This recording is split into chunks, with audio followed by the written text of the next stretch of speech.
Martedì 10 aprile e mercoledì 18 aprile 2018. La sera del 10 a 2 Carrare, Consiglio Comunale sull'ipermercato per approvare o meno l'accordo di programma tra la società DEDA e il municipio. Prevista una seduta infuocata.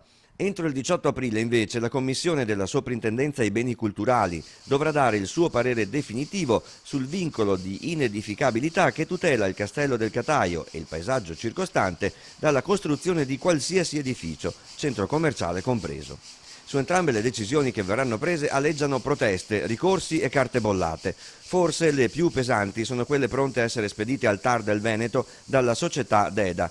Il suo presidente, l'impresario Rodolfo Cetera, si è detto pronto a fare ricorso e a presentare una richiesta danni qualora la soprintendenza riconfermasse il vincolo, ritenuto da Cetera di una vastità inconsueta e ingiustificata, ma pure sproporzionato, assurdo, grande più di quello per il Colosseo. Carte bollate a parte, in paese le minoranze politiche trovano intanto inopportuno e dannoso convocare il Consiglio prima che la soprintendenza si esprima. L'iniziativa, spiegano, è sminuente del parere della soprintendenza e potrebbe esporre il Comune a nuove richieste danni del privato. Il sindaco Moro ha spiegato che il municipio vuole rispettare i tempi proprio per tutelarsi dai legali di DEDA.